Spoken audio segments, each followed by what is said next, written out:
What's up, everybody? Welcome back to Wax Packs and Warning Tracks. It's Mojobreak's Baseball Card Podcast. Bubba and Cody here with you.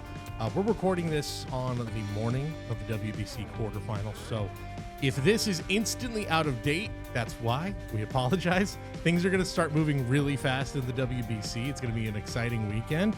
Can't wait for it. So we're going to talk a little bit about some of the breakout guys, some of the big stars of the tournament so far. Team Italy, how you doing? Gabagool. Had to get that out of the way. Hopefully, what a run by Team Italy so far. Regardless of what happens the rest of the way, what a run by Team Italy. It's the story of the tournament, I feel like, right? Yeah. We were talking just last week about some star performers that we're looking forward to, kind of breakout performances, if you will. We mentioned Jack Kaggs, who didn't live up to all my predictions and stuff. I think I said 6 home runs or something. 6 home runs might have been a little bit of an overestimation, but he did have a big home run in the biggest game. In the biggest game of the tournament so far, it seems. I definitely the biggest upset of the tournament, no doubt about it. Yeah, I think so. I think it's the game that when people look back at this tournament, I think there's a couple games people will look back as like, oh, those were the best of the pool play. Team Italy upsetting Team USA, I think, will top the list. I think Japan-Korea was a really good game. That was a classic. That was an amazing game. Venezuela-DR just didn't – they were both in, which kind of lessens it, but it was an incredible environment. Right. But, yeah, I think Italy-USA, that's number one. Yeah, I think about, like, who are we going to be talking about, or who would we have not been talking about in, like, the first week of the season or entering the regular season had it not been for their performances? We probably would not be talking about Vinny P. No. Had he not been the captain of this team and having the single greatest offensive performance in a World Baseball Classic game. Pretty incredible, especially given that he basically was non-existent for the first few games. So on the field. Pretty good. Yeah, exactly. Yeah. Off the field, in the dugout, he was making espressos. The man, this is why he was distracted, because he was too busy. He was trying to figure out, I don't know if I think it was either during the USA game or after, but they were apparently fiddling with it a lot, which again, maybe explains why he wasn't having a great performance to start.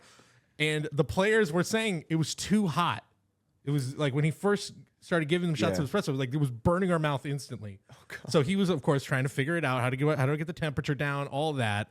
Once he figured it out, settled in, 3-homer game. Yeah, there you incredible. Go. The espresso worked. Incredible. We'll talk a little bit about Vinny P and Team Italy a little more later on. We got to start, though, with the monumental, massive, huge sale of the Aaron Judge first Bowman Superfractor auto. $5.2 million, which is a modern baseball record. We are in rarefied air with this sale. I mean, what do we think? I mean, this is also very much indicative of where we are with the high-end market in general right now. Things are selling like crazy. Anything that is like a grail card is selling for the absolute peak of its value right now, which is why you're seeing this, which is why next week we're going to find out what that dual gold logo man Ohtani Judge goes for. But just initial thoughts, $5.2 million for the Judge. Yeah, I mean, initial thought, I mean, like that sticker shock value is there. We've been doing this for a little bit now. I'm not surprised. The timing is unique. I know there's kind of like a fun story behind that. Just the card had been ripped and out of a pack for years and years and then rediscovered. Kind of cool hobby stories and whatnot. It turning into that sale is, the cherry on top, the nice bookend to that story. I'm perplexed because, like, I want to say it sets precedent, but also, and this is not me distancing myself from my comments last week about Bobby Witt and Aaron Judge, but if you regard Aaron Judge as the best player of his generation, maybe a potential top 5 player ever or greater, what is $5 million? Especially to the guy that paid it, or guy or gal that paid it, probably not that big a deal for that individual. And while this definitely, sends shockwaves through the hobby and collectors and buyers and card appraisers. I think that there are a lot of positives too that can come out of this sale for investors. I mean, didn't everyone just go to their collection and be like, all right, well, my card's, maybe 10% of this, or my card's maybe 1% of this, and start doing some math. And we were talking before we went live, like, what other huge cards are we going to be seeing out on the market over the next week, 2 weeks, month, now that this sale is out there? I think it kind of invigorated maybe a very niche, eclectic part of the hobby that is these. I mean, a Bowman First Superfractor, that's the best card for a player, my opinion. It is. Yeah, that's the thing is I think that if you were to ask me which one I would rather have, this or like the duel that's going up, the duel is very unique and nothing quite like it. But like I'm old school. Give me the first. Yeah, always give me the first. Yeah, and like I wanna like compare my reaction or compare this sale to others. There really is just not ever going to be another Aaron Judge 1/1 Superfractor.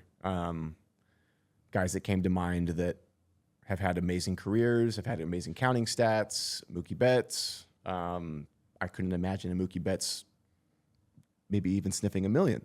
I don't know. Maybe there was a time where Mookie, I think post 2020, maybe 2021, if you had that card and it's after the World Series. He was on fire. He was on fire.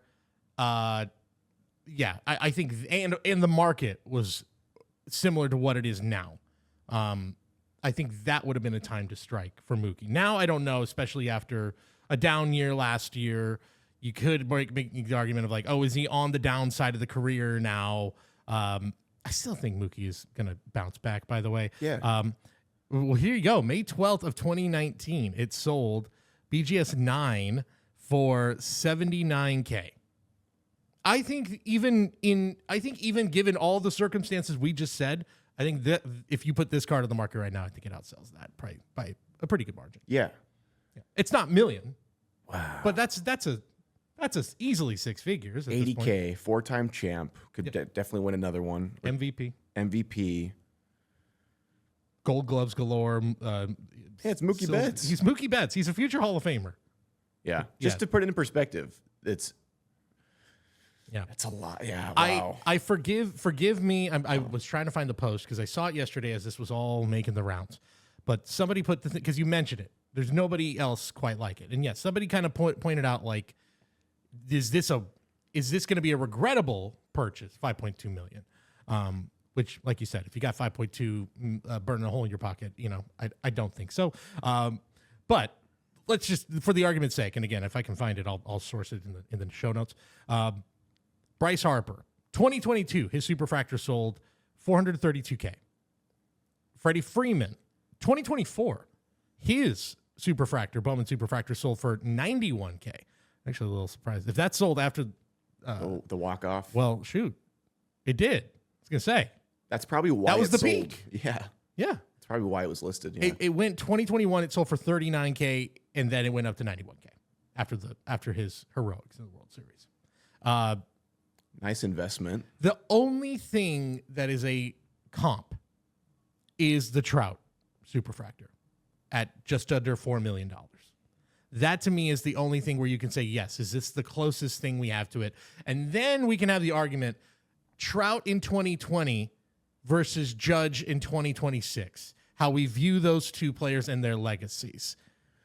Is Judge, so the argument here is Judge, if we're just going by the price tag of a first Bowman Super, he is viewed as more monumental, more important, more whatever, a bigger presence in baseball, a bigger name, and a bigger has more historical value than I guess Mike Trout did at the absolute peak of his powers. Yeah, was Mike Trout coming off like MVPs in 3 and 4 seasons or something like that? That would have been, yeah. I mean, 2020, I think we're all still looking at Trout as like, oh yeah. I mean, he won the MVP in 2019. Yeah. 2020, obviously, throw it out the window. Weird year. But still 17 homers, 993 OPS. Like he still was the dude. Finished 5th in MVP voting that year. Coming off a run where he had first in MVP, second in MVP, fourth in MVP, first in MVP in 4 straight years. he is still considered the guy in all of baseball, and I think pretty soundly. Nobody is saying this guy's not the best player in baseball, Right. and still kind of views it as like we're still also in a pre-Ohtani era. I don't want to say pre-Ohtani because he did come on the scene 2018, but put yourself back in 2020 if you remember. Opening day against the A's in Oakland, I think he got 2 outs and gave up like 7 runs. Right. Everybody was saying it's over. Yeah. Ohtani as a pitcher is over. That era is done. Maybe he can be a good hitter. And here we are now in 2026. So Trout, yeah, Trout's the best comp because we have comps. We have that. Nothing against Trout, and I just feel like maybe now, if we can come to terms with the Judge sale, it seems like an overpay on the Trout. You think so? Wow. Because I think the delta in terms of the player and the potential, because these are investments after all. Right. You'd hope so at $5 million, or not. I think the delta between Trout and Judge is way greater than $1 million. I think if the Judge sells first, that Trout goes for less than 2. Whew. And that's just because of how harsh the hobby can be. And Freddie Freeman At not even 100K. at 90, at 89, at whatever what it was, should have 91K. been the absolute best moment, and it was the best moment to sell that card, Yeah. and it still couldn't crack 6 figures. Freddie Freeman's counting stats, if you go look at the back of his baseball card or his Fantastic. baseball reference, you'd take him. Is it him and Altuve the closest to that have a real shot? And Manny Machado, I think, too. Real shot at 3,000 hits. Yeah. Machado's got a real shot. Freddie needs to stay on the field, which Yep. he has been, knock on wood. But, and Altuve, I love to root against the guy. He'll be one of the greats. He will. He'll go down. He's the one who's probably going to get 3,000. Just for argument, let me give you the 4-year run for both Judge and Trout leading up to these record-breaking sales. For Judge, 35.9 WAR in 573 games, 210 homers, including 62 that breaks the American League record. 311 batting average, 439 on base, 677 slugging percentage. For Mike Trout, 35 WAR. Actually, Same. Man, it's crazy. Yeah. 5-4 in 547 games. 146 home runs, a lot less. He does have Judge beat double the amount of stolen bases at 87. 307 batting average, 445 on base, 610 slugging.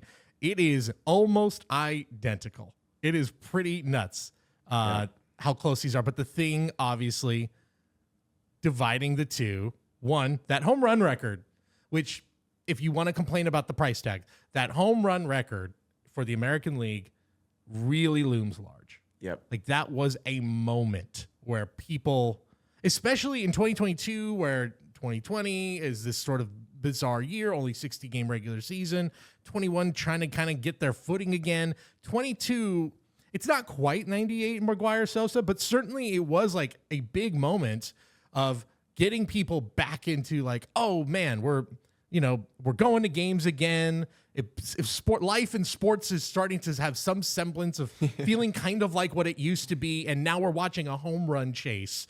On top of it, Ohtani doing all the things he's starting to do as well. It was a huge moment for the sport and for sports in general for that to happen. So I think that will always loom large. And we're really beating around the bush. He's a Yankee. End of the day, he's a Yankee. Yeah. And that's always going to, if Mike Trout was a Yankee, maybe we're not even having this discussion. It might have been a 5 million card. And we're like, it's the same. It's exactly the same. Yeah. Yeah.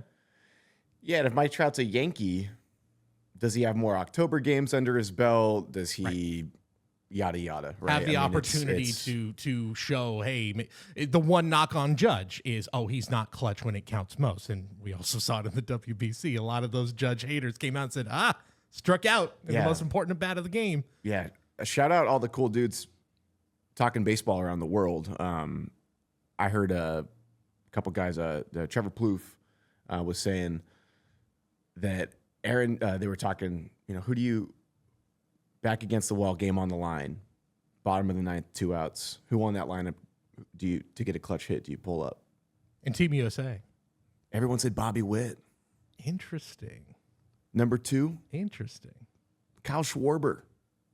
You know what? No one wanted to touch Judge, and then That's the conversation after was crazy. about how no one wanted to touch Judge. He's not clutch. Man, I guess I still would have said Judge just for the law of averages. At some point, it's got to win out. But Schwarber might have actually been the pick. Schwarber's done it. Harper too. I think it's crazy no one said Harper, who has done that multiple times. When I was watching, I went to Bobby. So I'm in a big Bobby train right now. Harper came to mind. Yeah. And I just thought he's a little moody.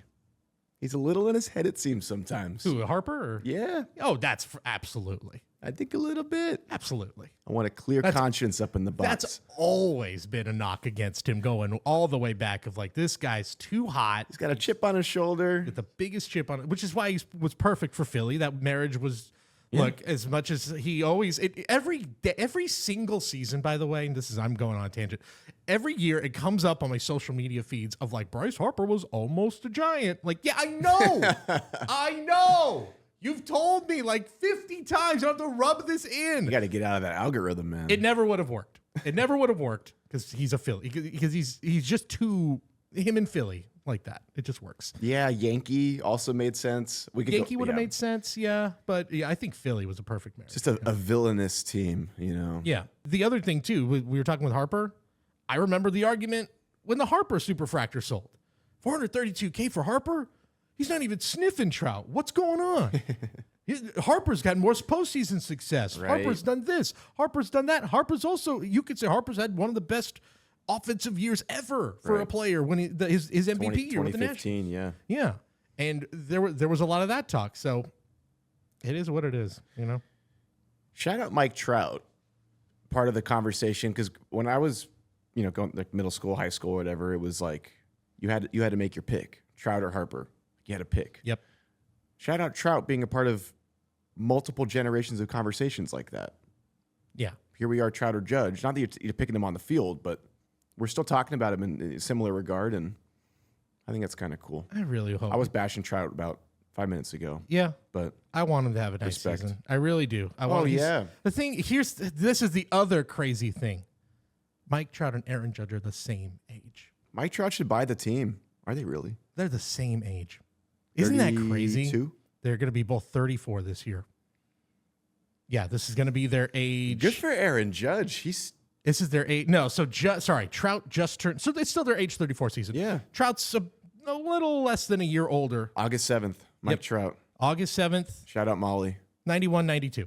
So again, about a year, but really, yeah. If you're doing the like age 30 blah blah blah season, they're both entering their age 34 season this year. Yeah. Kind of nuts. All right, let's talk WBC baseball. As we sit here today, quarterfinals are just a few hours away. Let's see, off the top of my head, can I name all of the teams involved? You've got Korea, you've got Japan, you've got the USA, you got Canada, Canada. That's going to be awesome.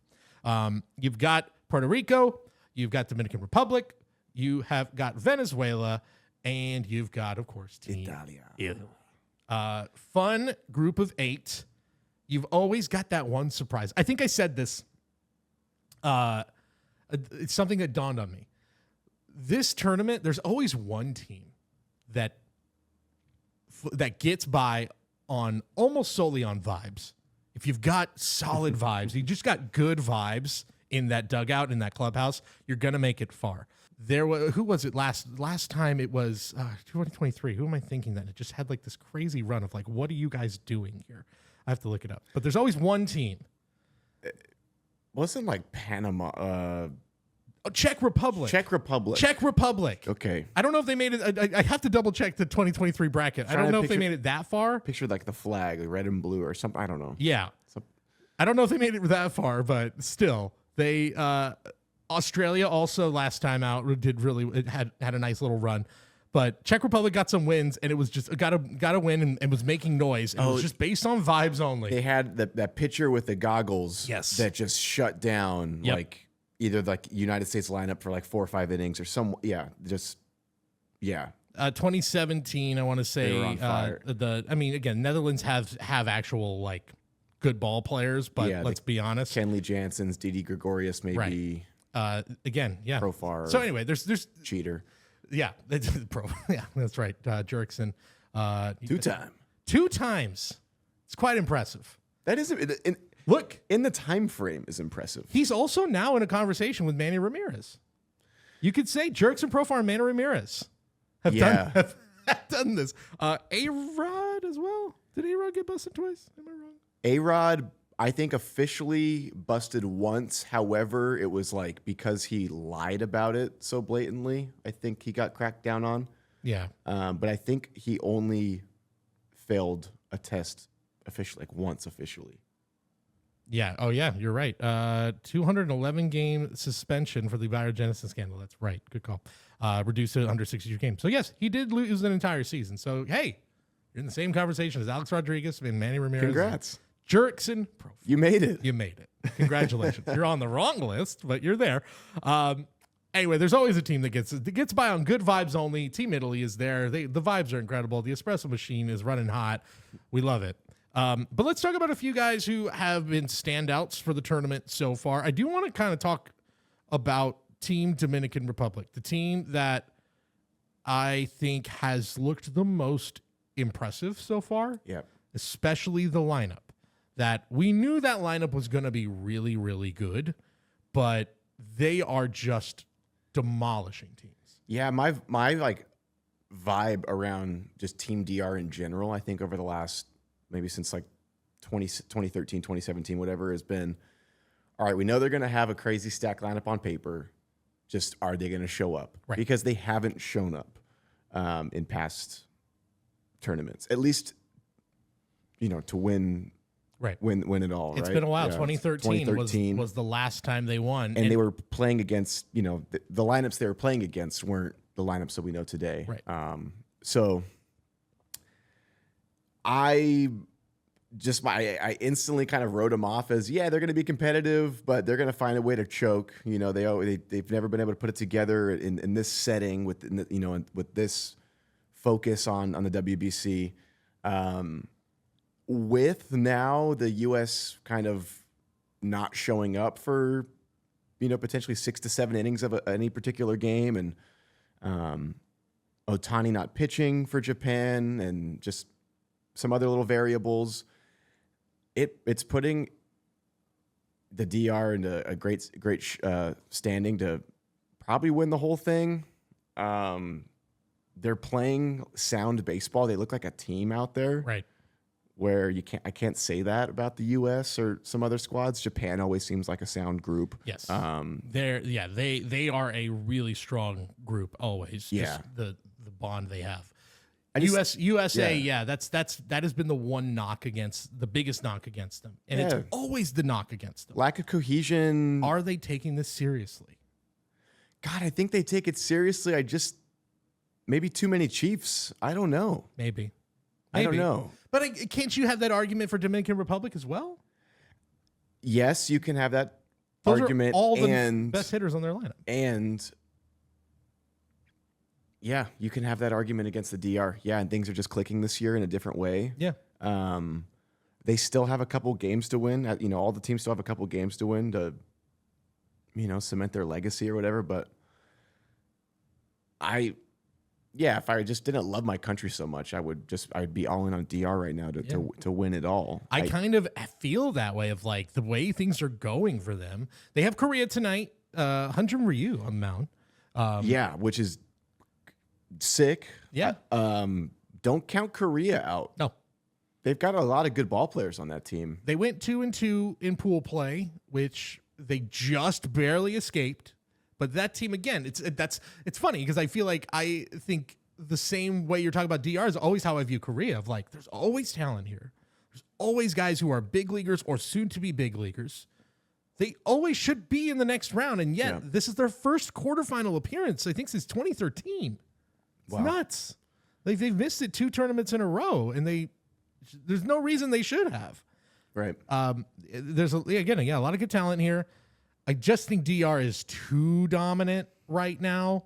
And these players in their primes right now. Right. There's just you go down the list. And that's, I think, the thing I kind of wanted to bring up is like so much of the baseball conversation, especially in cards, is Trout Ohtani, or excuse me, used to be Judge Ohtani, Judge and Ohtani, Ohtani Judge, whatever. Those are interchangeable 1 and 2. I mean, Ohtani's number 1, but like Judge a very close second, and then we can argue who's the third guy. You know, we throw out Bobby Witt as that guy, and blah blah blah. But watching Team DR play and watching all of these guys, there's all these names that were huge names. Julio Rodriguez, who is still an incredibly good player. I think we talked about it on the podcast last year. I think I saw some people in the hobby being like, what happened to Julio Rodriguez? I'm like, I don't know. He posted like an 8 WAR and almost led his team to the World Series. What do you mean what happened to Julio Rodriguez? Yeah. He's fine. Part of that is he's a first half guy. He's a second half guy. So is Juan Soto. Yes. So it just is kind of funny that they're both two of the biggest focal points of Team Dominican Republic, and they're both very much the same when it's like they're streaking with their streakiness. And Soto too has this weird, I think, jumping from the Yankees to the Mets, he made a lot of enemies, so a lot of Yankee fan enemies, and there was this weird narrative that he had a disappointing year last year, which that doesn't click to me. It doesn't make any. No. You look at what ended up happening. He had one of the. He had a great year. We want to talk about halves. He had one of the best halves maybe ever. Yeah. Which I don't care if you have a bad first half. What's bad? What does bad mean to his standards? Maybe. Look, he was on my fantasy baseball team all year. He did not have a bad year. No, he was incredible. You know what? No, this is something that I'll even admit this right now. And I'm such a Juan Soto defender. I've got a few Juan Soto rookie cards because I really think he is going to go down as one of the great hitters of his generation, or top maybe number 2 in compared to if you're throwing Ohtani in there. I think he might go down as like the number 2 guy who's like all around. Again, we're going to get flamed by Yankee fans and Judge fans. I didn't even realize he was 2 stolen bases away from a 40-40 year last year. Yeah, dude. 38 stolen bases. His previous career high was 12. That's nuts. Yeah. He unlocked at 26. That's not when you're supposed to unlock that part of your game. It was that extra quarter inch they added to the base, you know? It certainly helped. It's crazy that he did that. He had a 396 on base. He did all the things he usually does. His game is ever evolving. Amidst all the controversies and off the field noise that he may or may not create for himself, he just is one of the best baseball players maybe that will play while we're walking this earth. Yeah. He's just so good. He's so good. He's such an incredible all-around hitter. And I think I think he will go down as maybe when you look at like, who do you want when it counts the most? I was just going to say. Who's going to give you the best at-bat? And I think it's Soto. Yeah, Juan Soto. Yeah. He's got notoriously one of the best eyes in baseball, some of the best plate vision, presence in the box, everything, dude. Can he play a little bit better outfield? Sure. But whatever. Right. Adam Dunn played in the outfield. You just took the production in the box. You did. Yeah, this is fair. Adam Dunn played in the outfield. That's one way to describe it. He certainly was out there. Shout out to Adam Dunn, one of my all-time favorites. Love Adam Dunn. Just a giant redwood tree who played baseball. Yeah. He's great. Yeah. Go watch Adam Dunn. What a swing. What a swing, dude. Just quite literally a lumberjack. Yeah. I want to throw this comparison out there because I think so the point I'm getting to is like, so right now the last sold BGS 9.5, this is not a one-to-one comparison, but it's pretty close. BGS 9.5 first Bowman auto of Juan Soto sold for about $1,650. Is this our podcast having an effect on the market, by the way? Or I saw a lot of people talking about the Bobby Witt versus Connor Griffin thing. Guess what the last sold PSA 10 first Bowman auto of Bobby Witt Jr. was? Not enough. $2,500. It now eclipsed Connor Griffin. Whoop, whoop. See? People finally went, oh, wait a minute. I can get it for less. and now it's come around again. $2,500 though for Bobby Witt versus 1,000 less for Juan Soto. Yeah. Even crazier, currently Julio Rodriguez, once the hobby darling, under $1,000 for his first Bowman PSA 10 auto. Are we giving these guys enough respect in this hobby? And I don't know if we are, and I think big part of it is the whole second half thing. And I know it's maybe very isolated for these guys, but when I see that lineup for DR, and I see the energy, and I see the excitement, and I see the talent, and I'm like, I don't know if we're giving a lot of these guys. I think we maybe have lost sight of how good some of these guys are in this hobby. Yeah, and there's community, there's culture, there's so much uniqueness to that DR team that if they take that next step and they end up winning this whole thing, that'll mean there are probably going to be some pretty special performances from that team along the way, and I think the respect will follow suit. Now that's going to be the same for any team, I think, that walks away with the title. Absolutely.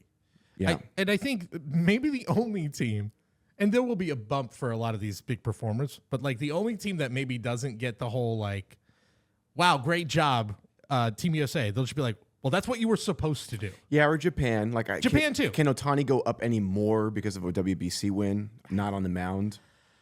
Yeah. He can go up, but it's like I don't see very much. What moves the needle? I see, DR players.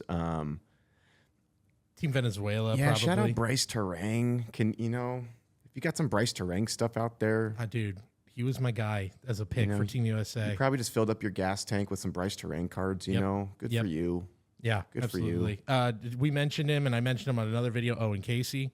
Great play for Team Canada. Yeah. Dude, he's hitting like over 500 in the tournament. Also, the most Canadian-sounding baseball player we may have ever had. Like, there's no way that guy was hitting baseballs with a hockey stick. There's no way. How did this guy end up in baseball? I know. Now he's in Florida. Crazy, man. I don't know if you caught when he hit the 2-run home run on a hot mic. He was saying like the way he dropped an F-bomb, and it was like, that's the most Canadian swear word version of that I have ever heard. It's awesome. Walking back into the dugout. Yeah. And the way he's like, he hung the hell out of that. Oh, yeah. Oh, yeah. Oh. Shout out to our Canadian customers and listeners. Owen Casey, what a gem. Yeah. But yeah, tonight, no. It's once again the gloves are off. USA and Canada. Sorry, we're gonna have to be enemies once again.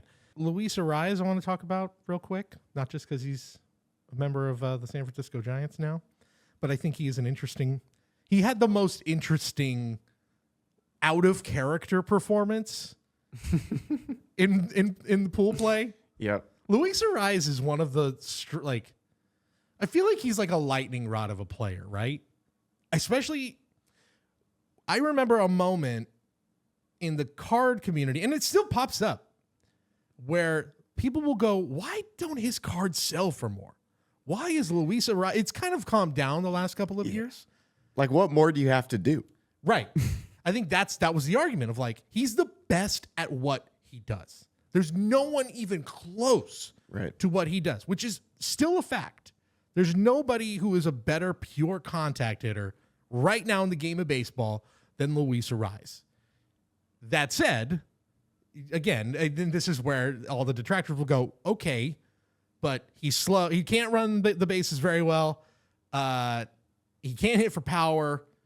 He doesn't play good defense. Like literally every other aspect of what he's being asked to do, he cannot do well. And I don't care if he's batting 300 a year. Look at all the other outlying stats, which again also is true. Then he does what he does in pool A, in pool play, where he hits 2 homers in a game. I think you could count on one hand multi-homer games by Luis Arraez. There's no way he's had more than 5. Right. No. Yeah. Absolutely not. Yeah. When he gets a hold of one, though, they go. They do. He yanks him out. The second one where his hand slipped off the bat. Are you kidding me? He pulled a Barry Bonds and hit it one-handed out of the park in Miami, of course. Where Bonds also did that? Kind of nuts.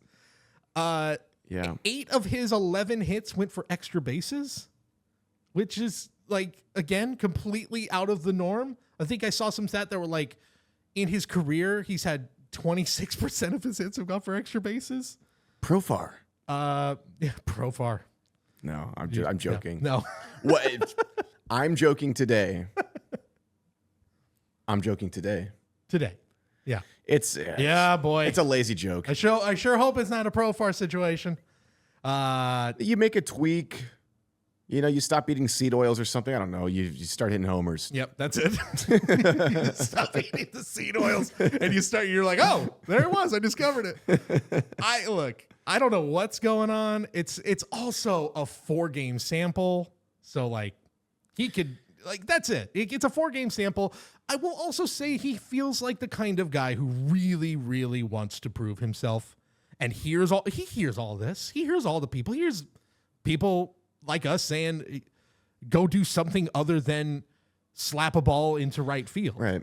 And, or get an infield single or, sometimes it's an infield single. Like, go do more than that. And then we'll talk again. But yeah, there was a time where his market was like pretty healthy. When he was floating around like 400, here you go. January of 2023, the Luis Arraez first Bowman Superfractor, 15K, which I think is for a guy with his stats and for a guy with his with the player profile, that's as good as it gets. Yeah. And that was coming off of the 354 batting average where he was flirting with 400 at one point. Yeah.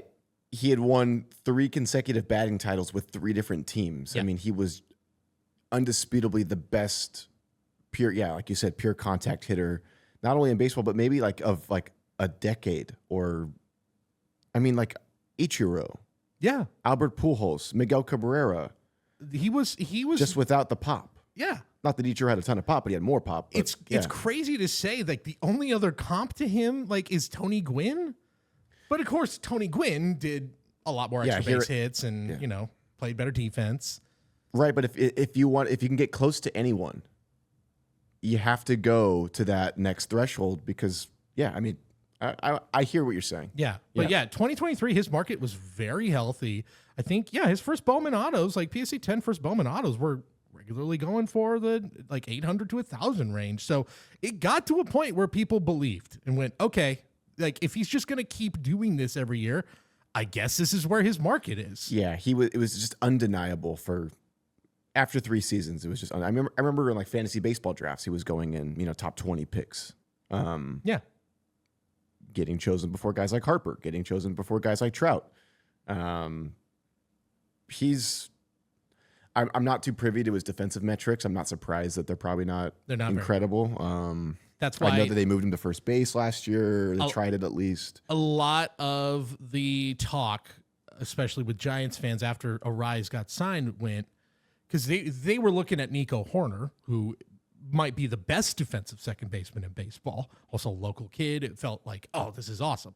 And then they go out and get undeniably the worst defensive second baseman in baseball. Went, what are we doing here? Oh, is he like the worst? He is the worst. Okay. I mean, he hadn't been playing second base the last few years because the Padres were was at first base. We don't want to even touch it. Yeah.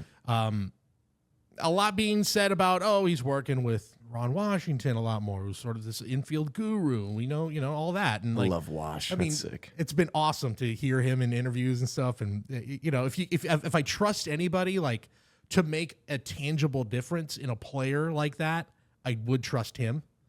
But it's also like Luis Arraez is 28, 29 years old. So how much are you going to change at this point in a career? So a team that prides themselves on their defense too. Right. Are they going to hit, 20 homers in a week? Maybe not, but they're going to save a bunch of runs.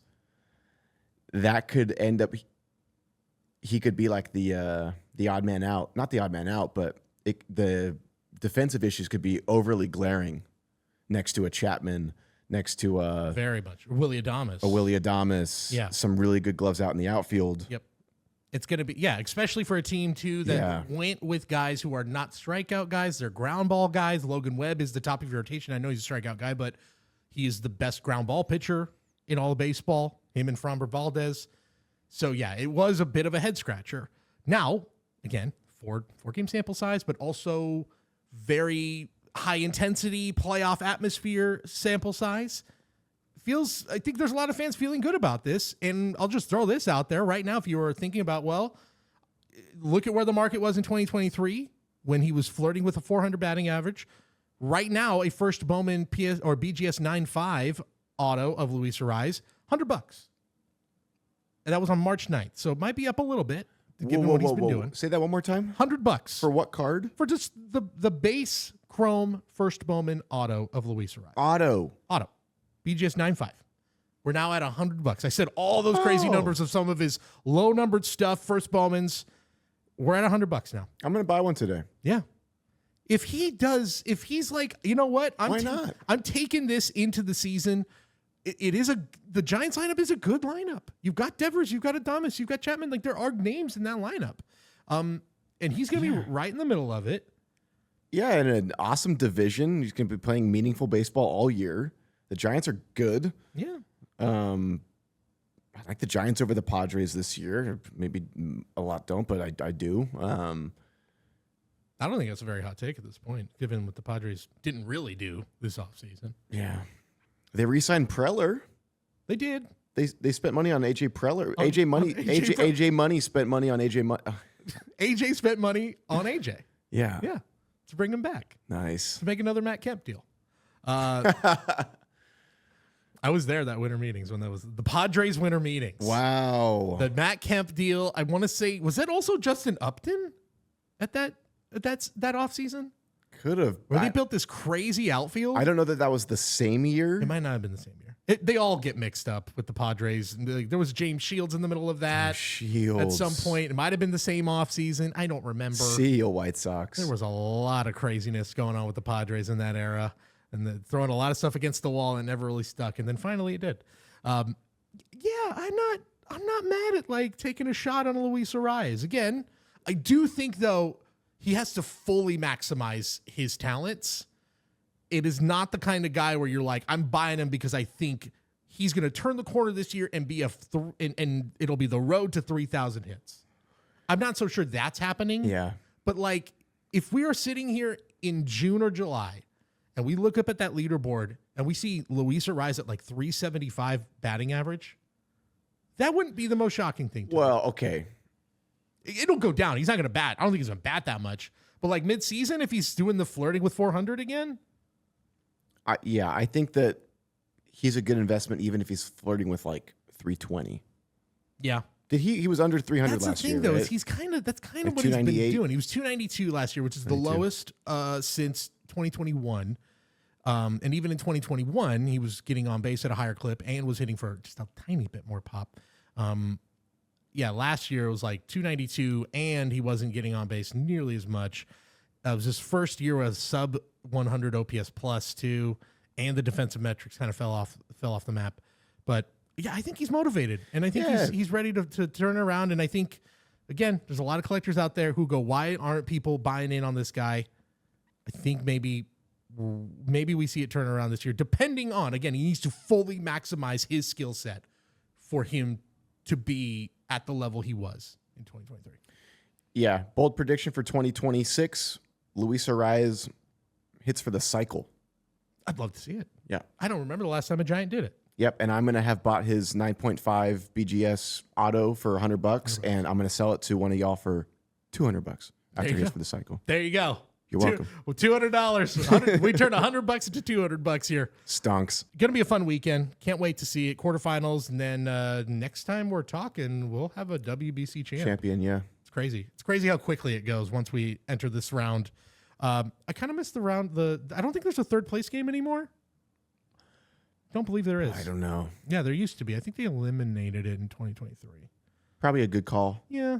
Kind of liked it. Players want to get back. That's true. That's probably what it was. Or teams want to have players back. Yeah. Maybe better said. I personally liked it. I thought it was cool. And then at the end, it was like, hey, you got a gold, silver, and bronze, Olympic style, World Cup style. I kind of enjoyed it, but I get it. Like, are you like Bryce Harper and looking forward to the Olympics? Oh yeah, those again. Another one of those. Are they taking this seriously? Being like, look, this is fine and all, but it ain't the Olympics, dude. Yeah. What are you doing? You've played in this tournament before. I'm not going to read into it. It just also adds to the narrative, so you can't help it. No. live by the sword, die by the sword. But didn't even talk about the D-Row stuff. I think that stuff's been pretty. It's talked about. It's fine. It's not fine, but you know what I mean. We don't need to say much more about it. Yeah. Just win. Just win. I'll still say this. It doesn't matter what happens the rest of the tournament. He cannot be the manager next time out. You just can't. Like, you can't have that moment. And I don't know. And again, the whole narrative if people are all talking about, are they taking this seriously? Is this really are they fully invested in on this? If they go out in the next tournament and are like, I don't know who it would be. Yeah, I'm all for a grudge, but I think winning is going to provide short memories for a lot of people. That's fair. We'll see. Yeah. Rooting for you, D-Row. Go USA. Yeah, I mean, go USA. I'm just saying. I wear my Japanese hat today. Dusty Baker Dusty Baker was managing Team Nicaragua. Tell me he could have been managing Team USA.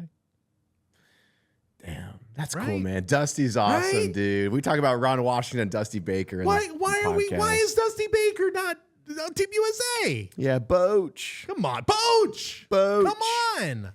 What are we doing? Anyway, that's gonna do it this week for Wax Packs and Warning Tracks. Make sure to follow us on social media everywhere. Mojobreak _com, Mojobreak, all that, and of course subscribe to the podcast. If you're watching this, just search Mojobreak wherever you get podcasts, or make sure to subscribe to Mojobreak Media, where you can watch all of our episodes. Plus, we've got box breaks. We just did a box break. What did we break this week? We broke something. Bowman's Best. It was a really good box. And it's really, really good. It's really good. I know we didn't really talk about the actual products this week, but Bowman's Best was really nice. Yeah, come join us. Mojobreak.com, Fanatics Live, whatnot. Everywhere you find Mojobreak. Bowman's Best is lit. Bowman's Best, super fun. We're giving away a Jacob Wilson auto here on, or not auto, a red rookie non-auto of Jacob Wilson. Oh, the one you pulled. Yeah, we're giving that away. Dang. So after you're done watching this, go over there. Yeah. And go comment and see if you can win. So we'll see you guys next time. For Bubba, I'm Cody. See you guys on the next episode of Wax Packs and Warning Tracks. See ya.